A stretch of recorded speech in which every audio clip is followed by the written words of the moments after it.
Shalom, saudara-saudara yang terkasih dalam Yesus Kristus Tuhan kita. Pertanyaan kali ini adalah, bagaimana saya menerima pengampunan dari Tuhan? Dalam video kali ini, saya akan menjelaskan dari sudut pandang Alkitab. Jadi, saksikan video ini sampai selesai.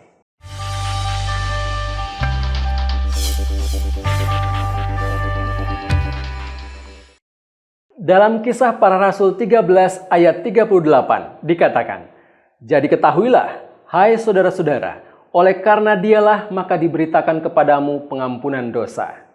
Lantas, apa itu pengampunan dan mengapa saya membutuhkannya? Kata mengampuni dalam Kamus Besar Bahasa Indonesia didefinisikan sebagai pembebasan dari tuntutan karena melakukan kesalahan atau kekeliruan. Ketika kita bersalah terhadap seseorang, kita berusaha meminta pengampunan dari orang yang bersangkutan supaya relasi kita dengannya dapat dipulihkan kembali. Pengampunan bukan diberikan karena seseorang pantas diampuni, tidak seorang pun pantas diampuni. Pengampunan adalah tindakan kasih, kemurahan dan anugerah dari orang yang disakiti. Pengampunan adalah keputusan untuk tidak mendendam terhadap orang yang bersalah terhadap Anda. Alkitab memaparkan bahwa semua orang membutuhkan pengampunan dari Allah karena semua manusia telah berdosa. Karena itu, di Pengkhotbah 7 ayat 20 dinyatakan, "Sesungguhnya di bumi tidak ada orang yang saleh, yang berbuat baik dan tak pernah berbuat dosa." Dalam 1 Yohanes 1 ayat 8 kenyataan ini ditekankan, jika kita berkata bahwa kita tidak berdosa, maka kita menipu diri kita sendiri. Dan kebenaran tidak ada dalam diri kita. Semua dosa pada dasarnya adalah pemberontakan terhadap Allah. Mazmur 51 ayat 4.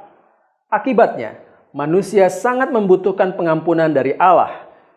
Jikalau dosa-dosa seseorang tidak diampuni, maka semua dari kita akan dihukum dalam kekekalan sebagai konsekuensi atas dosa-dosa. Matius 25 ayat 46 dan Yohanes 3 ayat 36. Pengampunan. Bagaimana saya mendapatkannya kalau begitu? Kita bersyukur bahwa Allah itu Maha Pengasih dan Pemurah, rindu untuk mengampuni dosa-dosa kita. Dalam 2 Petrus 3 ayat 9 dikatakan, "Ia sabar terhadap kamu karena Ia menghendaki supaya jangan ada yang binasa, melainkan supaya semua orang berbalik dan bertobat." Allah ingin mengampuni kita, maka Dia menyediakan pengampunan itu.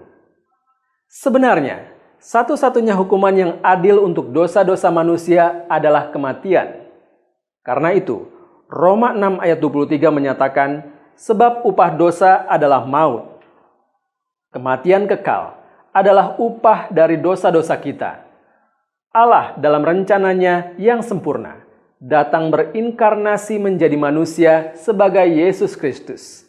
Yohanes 1 ayat 1 dan 14. Yesus mati disalib menanggung hukuman yang seharusnya kita tanggung, kematian. Paulus karena itu mengatakan, "Dia yang tidak mengenal dosa telah dibuatnya menjadi dosa karena kita, supaya dalam Dia kita dibenarkan oleh Allah." 2 Korintus 5 ayat 21. Yesus mati disalib untuk menggantikan kita menerima hukuman yang seharusnya kita terima. Sebagai Allah Putra, kematian Yesus menyediakan pengampunan dosa bagi seluruh dunia. Dalam 1 Yohanes 2 ayat 2 diproklamirkan, Ia adalah pendamaian untuk segala dosa kita, dan bukan untuk dosa kita saja, tetapi juga untuk dosa seluruh dunia. Kebangkitan Yesus sekaligus memproklamirkan kemenangannya atas dosa dan kematian. 1 Korintus 15 ayat 1 sampai 28. Puji Tuhan! Melalui kematian dan kebangkitan Yesus Kristus, apa yang dinyatakan dalam Roma 6 ayat 23 menjadi jelas.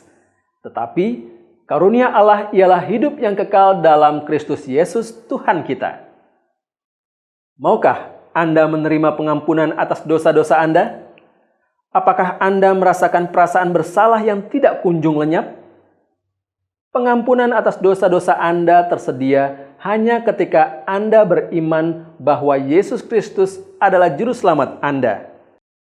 Di dalam Efesus 1 ayat 7 ditegaskan, sebab di dalam Dia dan oleh darah-Nya kita beroleh penebusan, yaitu pengampunan dosa, menurut kekayaan kasih karunia-Nya.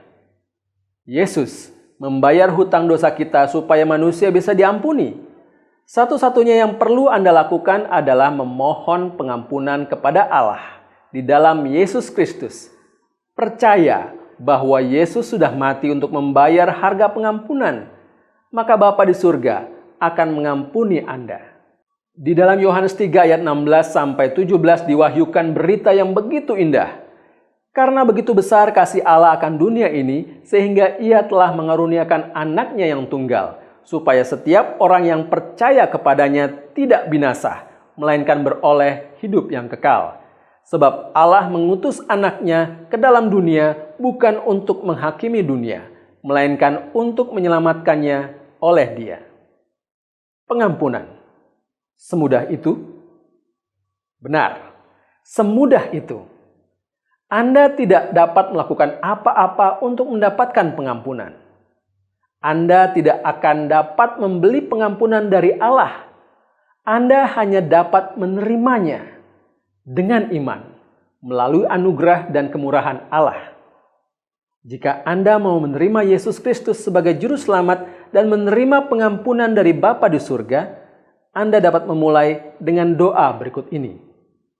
Ingat, doa ini atau doa apapun tidak akan menyelamatkan Anda. Doa ini hanyalah cara mengungkapkan iman Anda kepada Allah dan ungkapan terima kasih kepadanya atas pengampunan yang Anda terima. Hanya iman kepada Yesus Kristus yang menyediakan pengampunan dosa. Mari kita berdoa. Bapa di surga, saya tahu bahwa saya telah berdosa kepadamu dan saya pantas dihukum. Namun Yesus telah menanggung hukuman yang seharusnya saya tanggung, sehingga dengan beriman kepadanya, saya dapat diampuni. Saya ingin bertobat Tuhan dari dosa-dosa saya dan percaya kepadamu untuk keselamatan saya. Terima kasih untuk anugerah dan pengampunan darimu. Amin. Apakah Anda membuat keputusan untuk menerima Kristus dari apa yang sudah Anda saksikan hari ini? Jika demikian, silahkan kunjungi website www.godquestion.org/Indonesia untuk mendapatkan lebih banyak lagi pengajaran tentang iman Kristen. Jangan lupa untuk subscribe channel ini dan share agar banyak orang menerima kebenaran firman Tuhan. Jika ada pertanyaan, silahkan tuliskan di kolom komentar di bawah ini. Tuhan Yesus memberkati.